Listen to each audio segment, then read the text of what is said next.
Bienvenue dans cette nouvelle vidéo.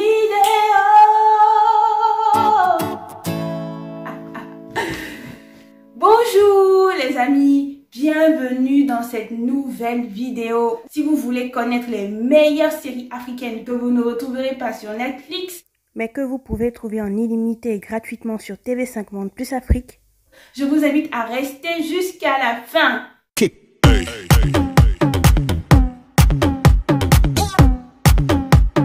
Je tiens à préciser que ce classement, c'est selon mes goûts et mes préférences. En 8e position, j'ai mis la série C'est la vie. La série relate le quotidien d'un centre de santé du quartier de Ratanga, où les employés, infirmiers, médecins, tout ce que vous voulez, font tout leur possible pour dispenser les soins dans les meilleures conditions. Et c'est pas facile du tout pour eux. La série expose aussi les différents maux de la société africaine et de la société en général, comme le cas des femmes battues, des maltraitances conjugales, de l'excision, du mariage forcé. Elle parle aussi des belles-mères qui aiment maltraiter leurs filles. En tout cas, elle attaque beaucoup de problèmes de la société africaine. C'est trop intéressant. Je vous conseille d'aller regarder si vous n'avez jamais regardé et d'aller terminer si vous n'avez pas terminé. Voilà. Et la série est dans plusieurs langues. Vous pouvez retrouver même en peul. En tout cas, elle a été interprétée dans beaucoup de langues d'Afrique. On passe à la suite. En 7e position, j'ai mis la série Top Radio. Donc la série raconte l'histoire d'une jeune fille qui s'appelle Néna et qui a été recrutée comme stagiaire dans une radio, qui n'est plus trop écoutée, qui rencontre des difficultés, etc.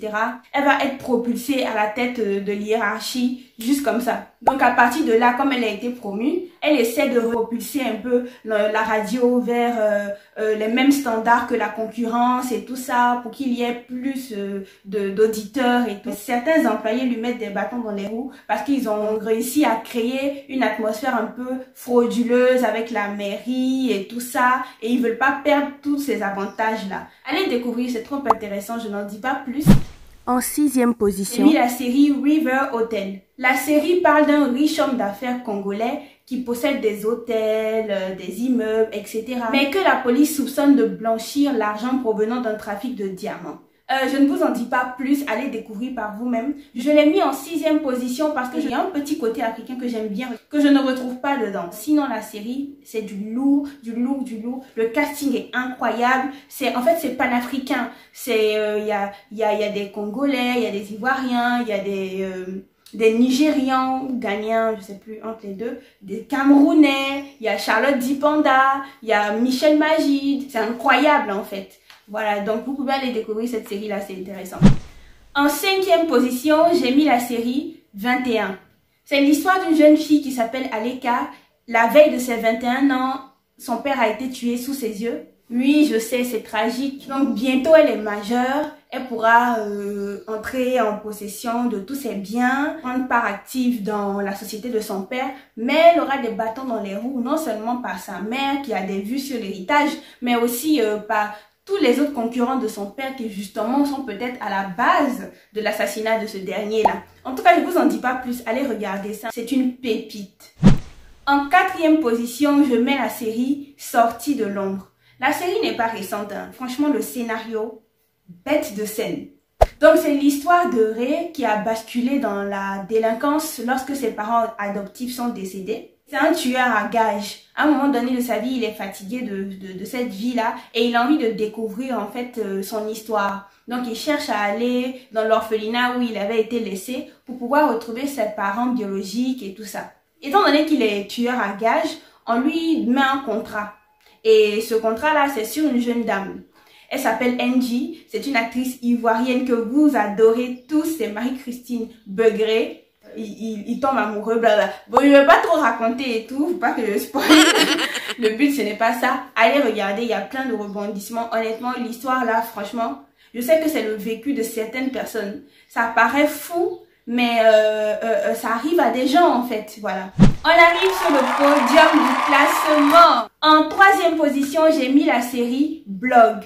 Vous savez, dans les quartiers, il y a toujours une maman qui aime trop raconter les choses, qui est trop affairée et tout ça. Il y a une maman qui a pris sa retraite Et pour ne pas s'ennuyer, elle a décidé de créer un blog sur les gens de son quartier. Donc il y a un petit couple, une fille que la maman veut obliger coûte que coûte à se marier. Voilà, il y a différentes situations de la vie quotidienne. Et puis c'est drôle aussi, franchement c'est drôle, c'est comique. Franchement c'est à croquer, c'est des jeunes acteurs, c'est des nouvelles têtes. On adore, c'est la jeunesse africaine qui est en marche, qui est devant. En deuxième position, j'ai mis la série Renaissance. Donc c'est l'histoire de Moussa qui a perdu sa sœur suite à une overdose. À partir de là, il est déterminé à ouvrir un centre de traitement des addictions. Dans son centre, il a accueilli 5 jeunes qui se battent pour sortir de leur addiction et de pouvoir retrouver une place au sein de la société, une place digne au sein de la société. La série sensibilise vraiment les populations quant au problème de la prise de drogue. C'est vraiment un problème de santé publique, un problème de droits humains. Sachez que ça n'arrive pas qu'aux autres. Et franchement, cette série-là peut vraiment motiver à aider la personne, à mieux les comprendre et comprendre ce qu'elles vivent, etc. Parce que la drogue met la personne qui la consomme dans une sorte de prison psychologique et elle se dit qu'elle ne pourra jamais en sortir. Or, c'est possible avec le soutien de ses proches et tout le soutien du monde entier. En première position, c'est la série Sœurs ennemies. Courez, enlevez vos chaussures et courez pour aller découvrir. C'est l'histoire de la famille Kalou. Ils sont un symbole de solidarité et d'entente dans le pays. Voilà, tout est beau, tout est rose. Hein? Monsieur Kalou possède sa propre entreprise, la KCC, Kalou Café Cacao. Aujourd'hui, il veut la faire entrer en bourse et il y a l'une de ses filles qui décide de faire son grand retour au pays pour pouvoir aider son père dans l'entreprise familiale et trouver sa place. Mais qui dit réussite dit problème absolu. Monsieur Kalou est obligé de faire un peu des coups de couteau dans le dos de ses proches. Le scénario est à tomber, mensonge, adultère, tromperie, coups bas, sexe, politique, journalisme. Honnêtement, il touche à tout dans cette série-là. Moi, je l'ai kiffé et je sais pertinemment que vous allez adorer aussi. Voilà, le classement il est terminé. Je vous remercie d'avoir regardé la vidéo jusqu'à la fin. Vous pouvez retrouver ces séries sur le site de TV5 Monde plus Afrique. Voilà, c'est quelque chose que normalement beaucoup de gens connaissent, mais peut-être que tout le monde n'a pas le réflexe d'aller regarder des séries là-bas. Et sachez qu'il n'y a pas que ces séries-là. D'autres séries sénégalaises, ivoiriennes, camerounaises, maliennes. Voilà, vous pouvez regarder diverses choses. Vous pouvez consommer Made in Africa, c'est important. Si vous avez apprécié cette vidéo, je vous invite à vous abonner, à la liker et on se dit à très vite.